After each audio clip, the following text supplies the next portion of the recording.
इस सेशन में हम सीखेंगे माइक्रोसॉफ्ट के यूनिवर्सल एप्स मेन्यू के बारे में। यदि हम स्टार्ट पे क्लिक करें, जो लेफ्ट साइड पे मेन्यू अवेलेबल है वो माइक्रोसॉफ्ट विंडोज 7 जैसी लुक वाला है। यदि आप राइट हैंड साइड पे देखें तो विंडोज 8 जैसा कुछ मेन्यू आपके पास अवेलेबल है, जिसमें माइक्रोसॉफ्ट की यूनिवर्सल लाइव टाइल्स के एप्स हैं। अर्थात आपको जितने भी आइकॉन यहाँ पे दिखाई दे रहे हैं वे सभी टाइल्स हैं और आपके पास ये पूरा मेन्यू टाइल्स मेन्यू कहलाता है। यदि आप यहाँ ध्यान से देखें तो कुछ आइकॉन्स छोटे हैं, कुछ बड़े हैं और आप यहाँ पे इनकी सेटिंग भी कर सकते हैं। इसके अतिरिक्त जो सबसे इम्पोर्टेंट बात है वो है इनका लाइव प्रीव्यू। ये मेरा जो आइकॉन है ये फ़ोटोज़ को रिप्रेजेंट करता है, परंतु फ़ोटोज़ फोल्डर पे जाए बिना ही मैं यहाँ पे प्रीव्यू देख सकता हूँ, जो मुझे जानकारी देता है कि यहाँ पे ये फ़ोटोज़ पड़ी है। इसी प्रकार से नीचे यहाँ पे मनी नाम का एक लाइव टाइल है, जिसमें आज की डेट के शेयर्स के भाव क्या हैं उसकी जानकारी भी मेरे पास यहाँ अवेलेबल है। नीचे की तरफ न्यूज़ का एक मेन्यू है जिसमें लाइव न्यूज़ की जानकारी मुझे मिलती रहती है। एक एक्सबॉक्स का गेम ऐप है जिसमें एक्सबॉक्स की गेम से संबंधित जानकारी मुझे मिलती है।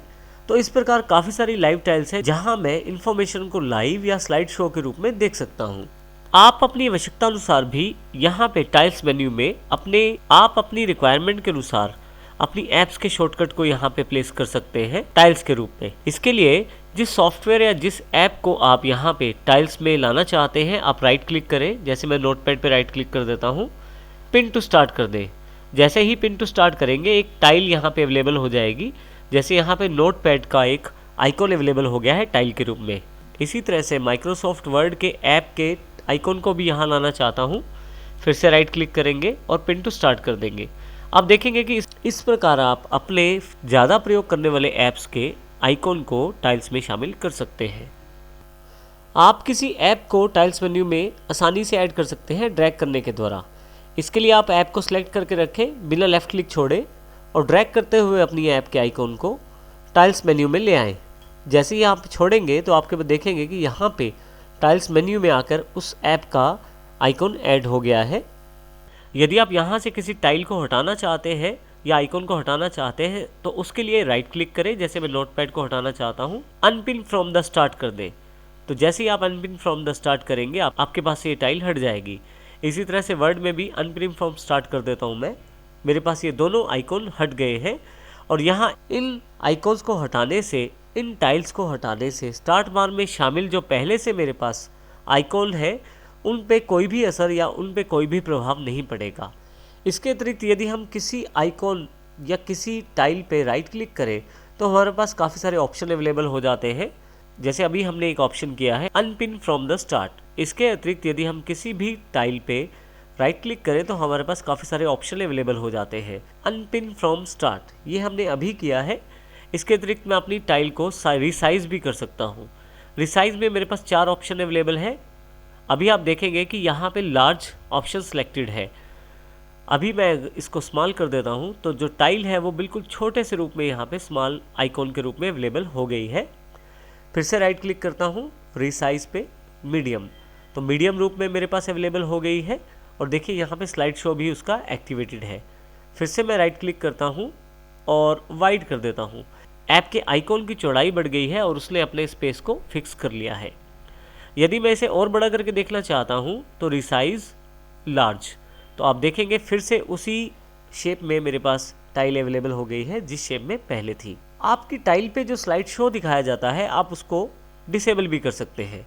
उसके लिए आप राइट क्लिक करें, टर्न लाइव टाइल ऑफ का एक ऑप्शन अवेलेबल है। यदि मैं इसे क्लिक कर देता हूँ तो आप देखेंगे फ़ोटोज़ का प्रीव्यू यहाँ पे नहीं दिखाया जा रहा।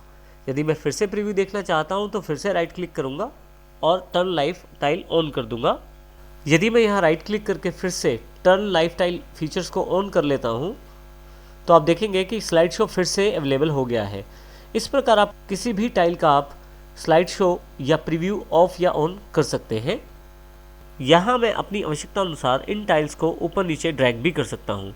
जैसे कि मैं इसको नीचे लाना चाहता हूँ तो माउस का लेफ़्ट क्लिक प्रेस करके रखता हूँ और अपने सुविधा अनुसार इसे नीचे ले आता हूँ। यदि इस टाइल को मुझे ऊपर लेके जाना है तो इसको मैं ऊपर भी लेके जा सकता हूँ। इस प्रकार आप अपनी आवश्यकता अनुसार इसे रीअरेंज कर सकते हैं। देखिए मैं यहाँ से फिर से वापस ले आता हूँ और इस पिक्चर वाले टाइल को फिर से ऊपर ले जाता हूँ। इस तरह से मैं अपनी आवश्यकता अनुसार इन चीज़ों को रीसेट कर सकता हूँ। हल्का सा इसको ऊपर ले आता हूँ ताकि ये ऑर्डर में लग जाए। इसके अतिरिक्त हम यहाँ पे यदि ध्यान से देखें, माउस जब आप ऊपर लेके जाते हैं इस ग्रुप के ऊपर या यहाँ पे, तो आपके पास जानकारी दी जाती है ग्रुप के बारे में। जैसे कि यहाँ पे लाइफ एट अ ग्लांस एक ग्रुप का नाम है और यहाँ पे मैं क्लिक करके इस ग्रुप का नाम चेंज भी कर सकता हूँ। इसी तरह से यहाँ पे क्लिक करके भी चेंज कर सकता हूँ। यहाँ पे मैंने ग्रुप का नाम नहीं रखा है तो यहाँ मैं क्लिक करूँगा और यहाँ कुछ मैं नाम रख देता हूँ और एंटर करते ही ये ग्रुप का नाम फाइनल हो जाएगा। इस प्रकार से मैं इस ग्रुप को आसानी से नाम इसका रख सकता हूँ।